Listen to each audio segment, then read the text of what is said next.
আসসালামু আলাইকুম ইন্নাল হামদুলিল্লাহ ওয়াসসালাতু ওয়াসসালামু আলা রাসূলিল্লাহ ওয়া আলা আলিহি ওয়া সাহবিহি ওয়া বারিক ওয়া সাল্লিম। বন্ধুগণ, মাহে রমজানের শুভেচ্ছা জানিয়ে আজকে আল কোরআনের দার্স আবার শুরু করছি।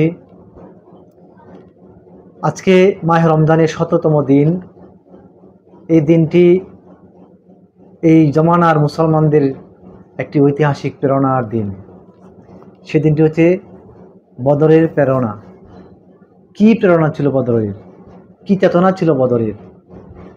রাসূলুল্লাহ সাল্লাল্লাহু আলাইহি ওয়াসাল্লাম মক্কা থেকে হিজরত করে তিনি মদিনায় একটি সুন্দর সমাজ গঠন করলেন। মদিনার রাষ্ট্রের ক্ষুদ্র রাষ্ট্রটির বহিঃশত্রু বৃদ্ধি পেল। বিশেষ করে তিনি যেখান থেকে হিজরত করেছিলেন সেই মক্কার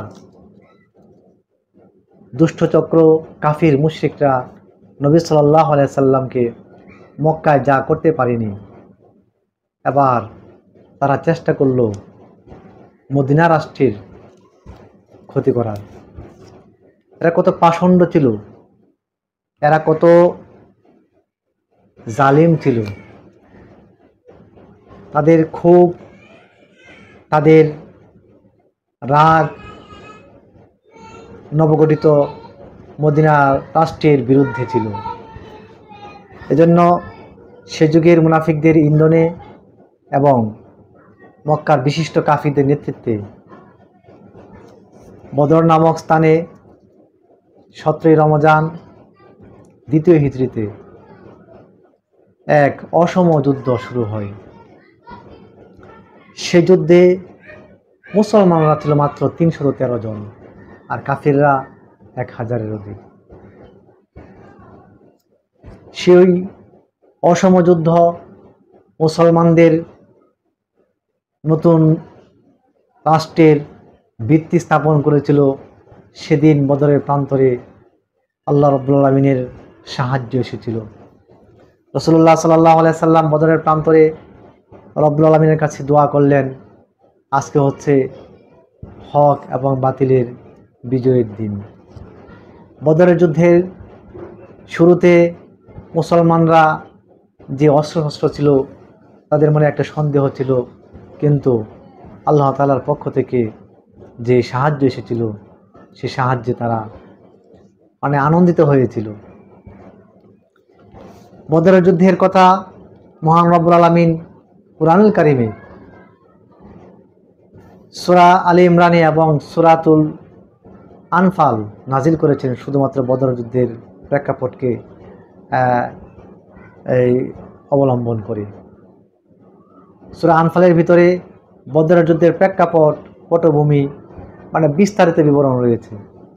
তবে আজকে আমি আপনাদের সামনে আল কোরআনের দার্সে আজকে উল্লেখ করব আল্লাহ সুবহানাহু ওয়া তাআলা বদরের যুদ্ধকে, বদর সে নামটিকেই উল্লেখ করে এই আয়াতে কারিমা নাজিল করেছেন।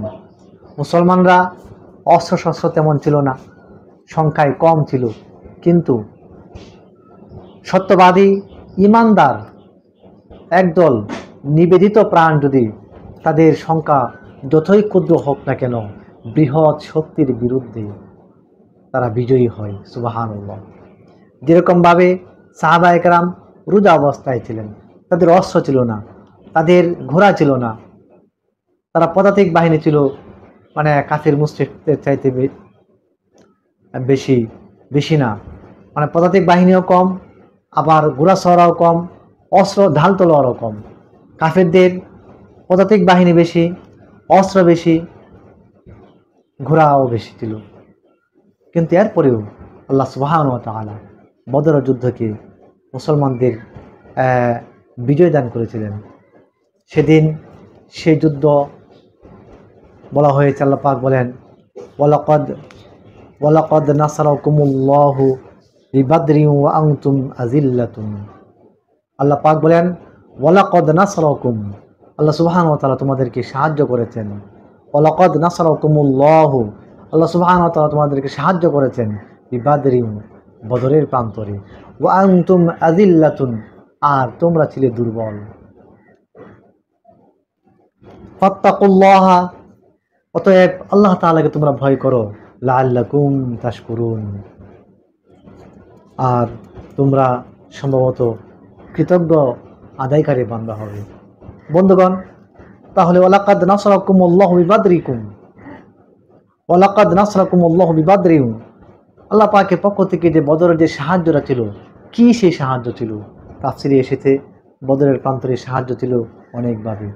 এর একটি নমুনা হচ্ছে এরকম, বদরের প্রান্তরে কাফের মুশরিকরা বিপরীতে আল্লাহ সুবহানাহু ওয়া তাআলা সাহাবায়ে কেরামকে মাঠে রেখেছিলেন, আর আল্লাহ তাআলার পক্ষ থেকে সরাসরি আল্লাহ তাআলার ফেরেশতা অবতীর্ণ হয়েছিল।